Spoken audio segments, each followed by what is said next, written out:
तोहर ताला तूरे चाहिला। होली में सुनो ये तनया तोहर पूरे चाहिला। अरे जाए तनया झा तू ऐसन कइले बारू हो, जब हमरा से मरवैबू हो तो जौआ लइका पैबू हो। सब लोग बुरी नजर से देखेला, कोई स्टेज पे चढ़ल ना सब लोग हेंगे ताके लोग रखे हेंगे ताकी नॉर्मली चीज बा। उसके गायकी का ढंग नहीं है, लेकिन हाँ के ऊपर स्टार बा, मान लीजिए मियां खलीफा है, सोनी लियोन है, सब पर्न स्टार है। लगातार नरस रहे उस सब के बायोडाटा रख लेबे, ओकर बायोडाटा रख लेबे केहू कि ना ओकर ये बायोडाटा खुली नु आ खुले का बा हम तो खोल देम ओकर ओल पोल गोल सब खुले में सोचेला कोनो बात नहीं है। हम तो जितना गाई नु जब ठोकता तब ना लइका होखता। हे अरे मानो हमर बात ये तनिया फायदा में पड़ जइबू हो। जब हमरा से मरवइबू हो तो जौआ लइका पैबू हो। हम तूरे चाहिला ए तनिया होली में सुनो ये तनिया तोहर बूढ़े चाहिला। भोजपुरी इंडस्ट्री जहाँ कोई भी आता है किसी को गाली देता है और देकर रातों रात वायरल हो जाता है, यानी कि स्टार बन जाता है। ठीक उसी प्रकार से अभी भोजपुरी में 2-3 सिंगरों का नाम बताएंगे जो किसी न किसी को टारगेट करके नाम रख करके भोजपुरी में अपना जगह बनाना शुरू कर दिए हैं। जैसे कि एक तनया झा है, तनया झा गाना गाती है कि हम सबके भाला चाहें लोगवा हमार बुरे चाहेला। बस इतना का हुआ कि बस तनया झा के विरोध में भाई ये हमारे जितेंद्र जीत हैं, इनका भी यूट्यूब चैनल है जितेंद्र जीत ऑफिशियल, उस पर एक गाना रिलीज करते हैं।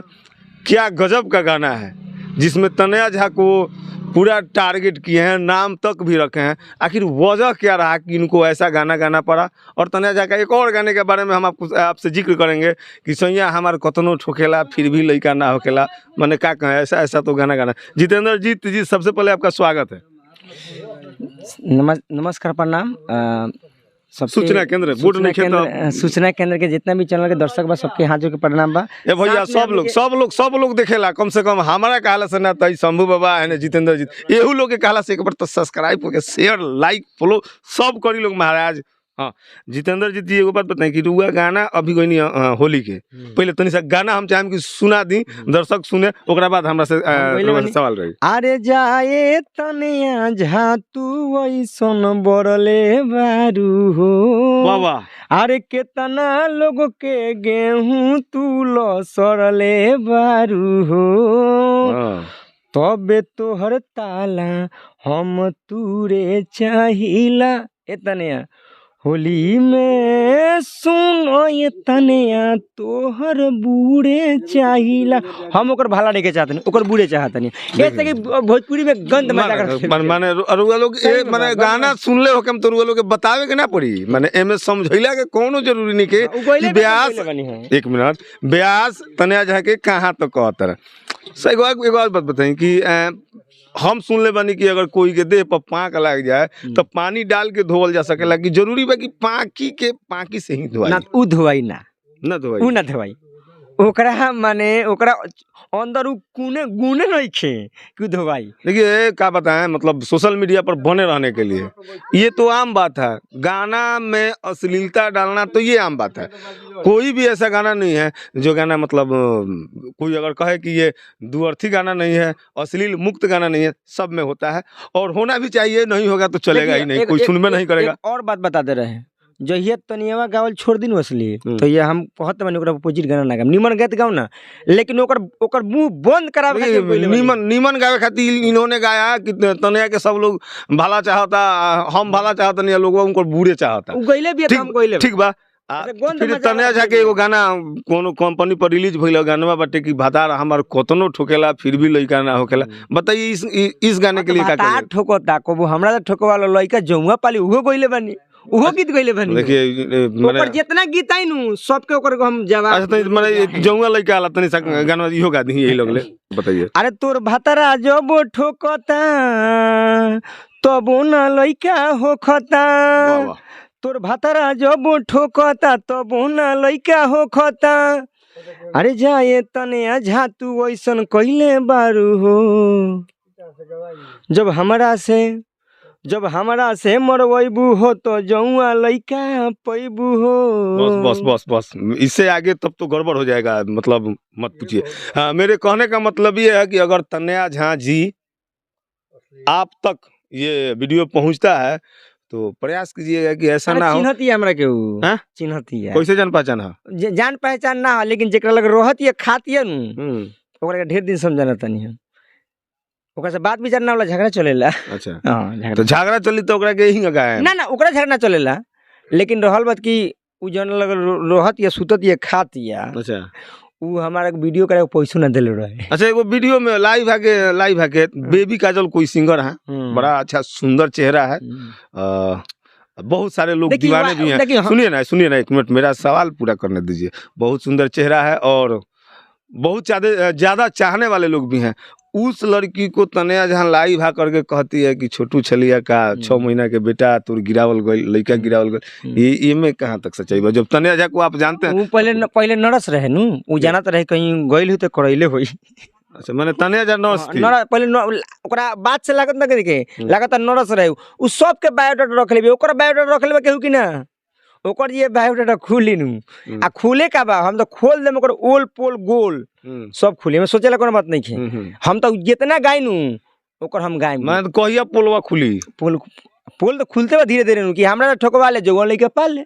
ई कौन है पोले नु? हां, जब तोर भाता ठोकता लइका नहीं ठोकता तो ऐसन बात थोड़े बा कि मरद की कमी नहीं के दुनिया दा ठोकवा ले लइका पाले बेती। जब ले अश्लील छोड़ी ना तब लोग रेलत रहे।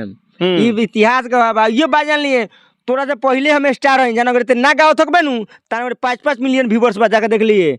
ई नहीं के, ई बात नहीं के कि हम अपना वायरल खातिर गाओ तनी, ऐसा बात नहीं के। ओकरा जन करी कानू कहती स्टेशन पर रहनी, ओकरा से पहले 5-5 मिलियन व्यूअर्स बना, जाके देख लो। ना गाओ थे 5 मिलियन व्यूअर्स बता। हमारे पर्सनली चैनल पर हमारा ये कंपनियों का ना, ये बात जान लीजिए आप। ये मत सोचिएगा कि हम वायरल होने के लिए गा रहे हैं, ऐसा कोई बात नहीं। लेकिन ओकरा मुंह ना बंद करे नु तो जौन कही तो अगर तनया झा के पास ये वीडियो पहुंचता है तो आपसे मैं रिक्वेस्ट करूंगा कि स्क्रीन पर दिए गए नंबर पर एक बार संपर्क करें और हमारे भी कुछ सवाल है उसका आप जवाब दें।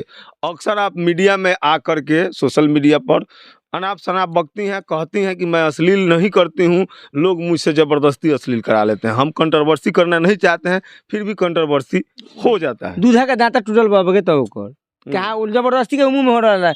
शौक लागल बा गावे के, या गावत और तेरा पता नहीं खे, पागल हो का तू?